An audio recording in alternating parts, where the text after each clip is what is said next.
Good morning, everybody. Hope you're all doing well. Well, I just wanted to come on to talk about a couple of things this morning.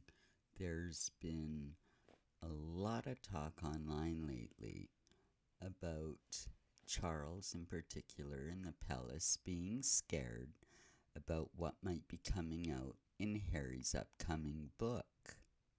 Now, a lot of the royal reporters, things like that, are coming on and saying, oh, it's despicable and it's just going to be a pack of lies. And, he's just a horrible person and he's just going to say all these bad things. Now, don't get me wrong. I know Harry and Meghan have done a lot of lying. But on the other hand, you've got Harry. He's been an angry man for decades. This didn't happen just when Meghan came along.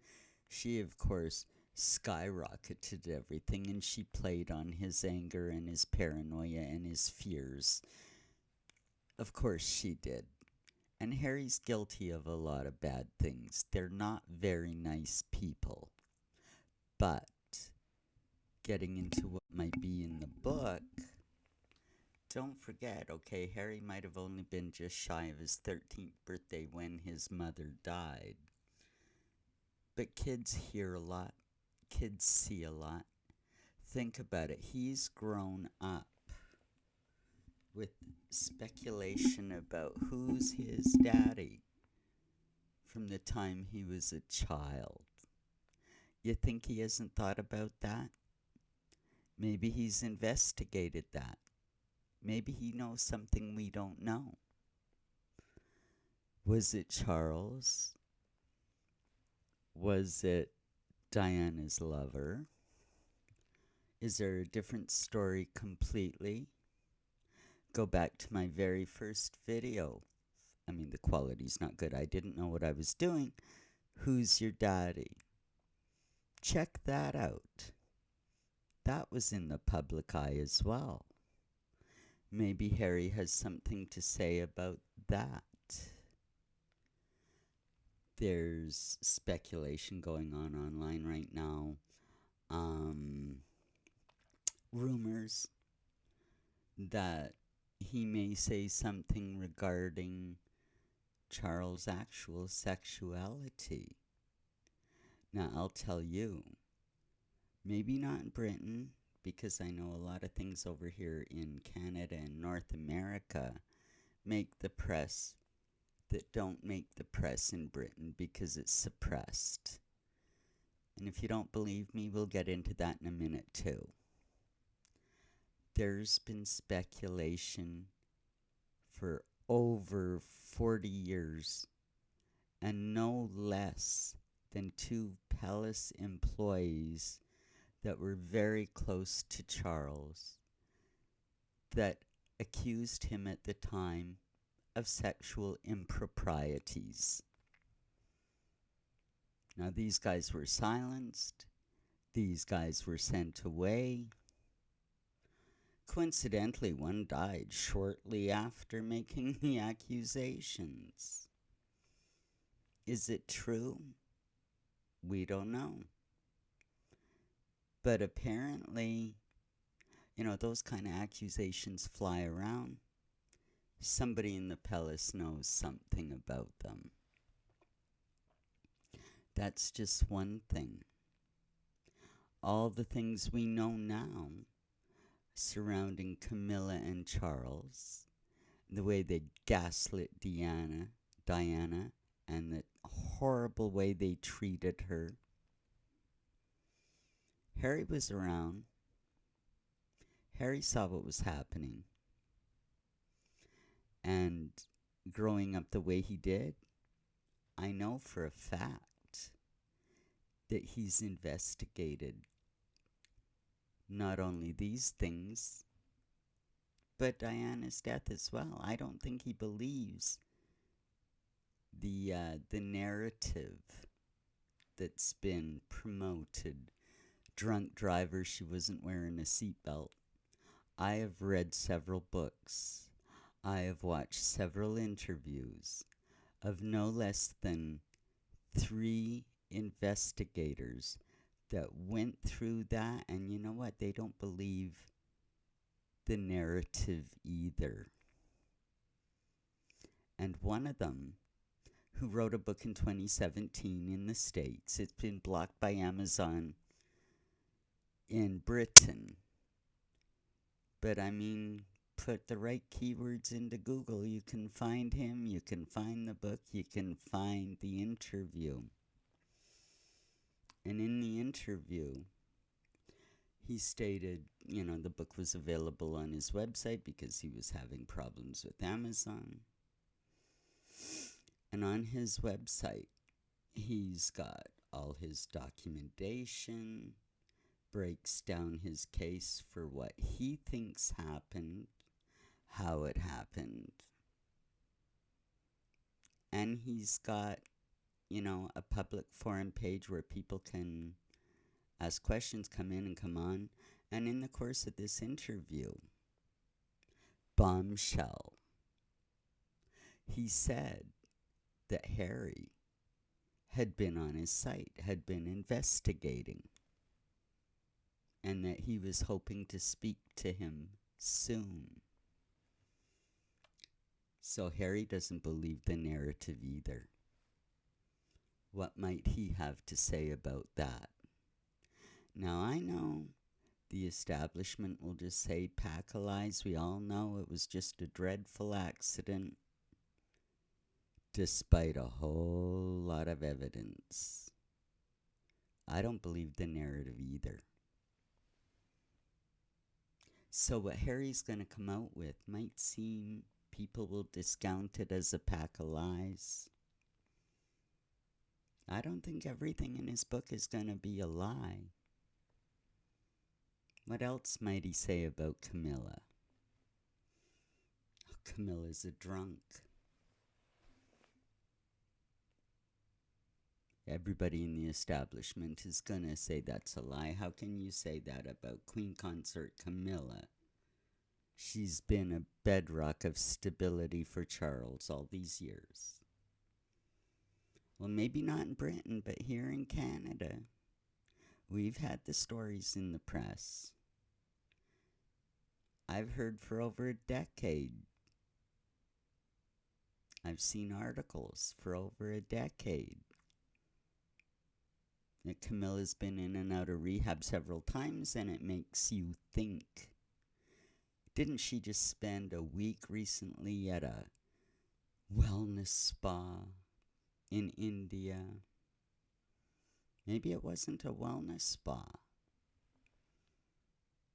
I mean, I know everything I'm saying is pretty much speculation, because they'll never come out and say it. They'll never come out and tell you. So all we have is the speculation, but this is how the palace does things. They only let you know what they want you to know. And they hide the truth. They cover up the truth. You only see what you're allowed to see. Just think back to the Diana and Charles years. Nobody in the public knew that there was anything wrong with the marriage till 1992. Till Charles' books came out. Till Diana's book came out. Till they had the interviews. And then after that, there was a bit of a watershed in the press. The Diana squidgy tape came out. The Camilla Gate / Tampon Gate tape came out. The press had those tapes for over 2 years under wraps. But they didn't publish them at the time they got them, because really they couldn't. They all knew what was going on in the marriage, but they kept it quiet. It wasn't until Diana and Charles himself came out with all these revelations that they thought, we can do this now. So the palace covers up things. They covered for William. We all think, oh, William, Harry, he's been a bad guy. What do we see every day? Every day you can find a video. Harry the Nazi. Because he wore an armband on a uniform at a costume party with his rich little aristocratic buddies. And the theme of the party,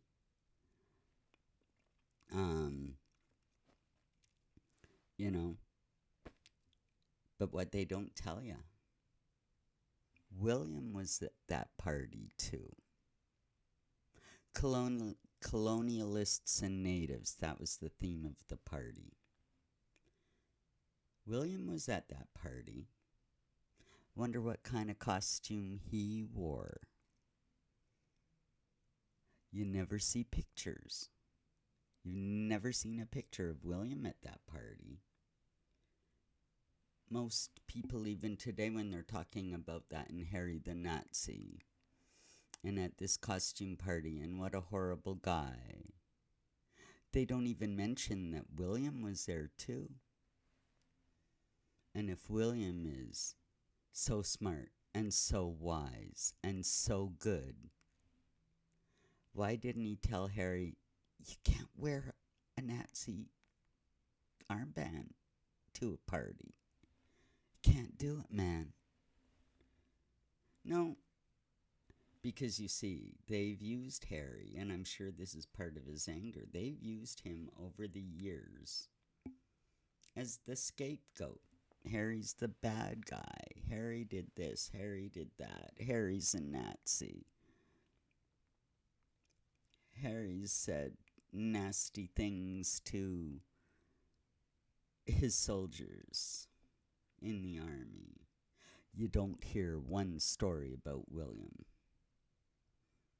Has William been perfect since the day he was born?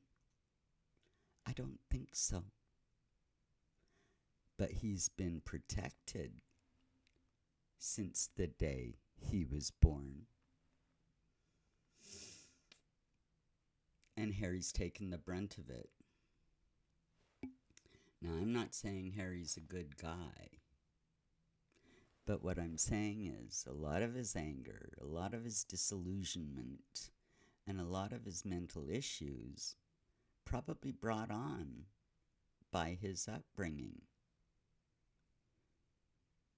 And so this book coming out,